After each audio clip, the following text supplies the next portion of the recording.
வீட்டுக்கு போகிறேன்டா. சரி வா, கடையில் சாப்பிட்டு போகலாம். இல்லைடா, நேத்தா கடையில் சாப்பிட்டேன். ஏ சாப்பிட்டா இன்னைக்கு சாப்பிடக்கூடாதா என்ன? பாண்டியன் கடையில் சூடாக புரோட்டா போடுறாங்க, வாட சாப்பிட்டு போவோம்.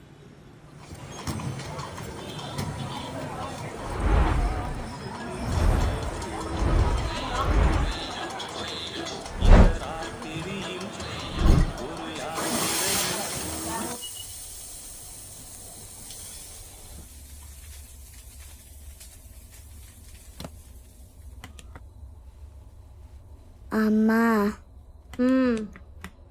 எனக்கு ஹோட்டல் சாப்பாடு வேணுமா? டிஃபன் செஞ்சுட்டேனேடா. இல்லைம்மா, எனக்கு ஹோட்டல் சாப்பாடு தாம்மா வேணும். போய் உங்க அப்பாட்ட கேளு போ.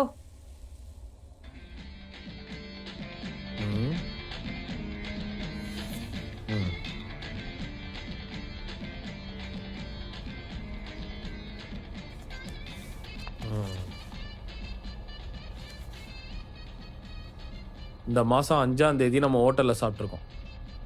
இன்னைக்கு தேதி 20. இதோட அடுத்த மாதம் தான் நம்மளால் ஹோட்டலில் சாப்பிட முடியும். புரிஞ்சுதா? நீ போகலாம்.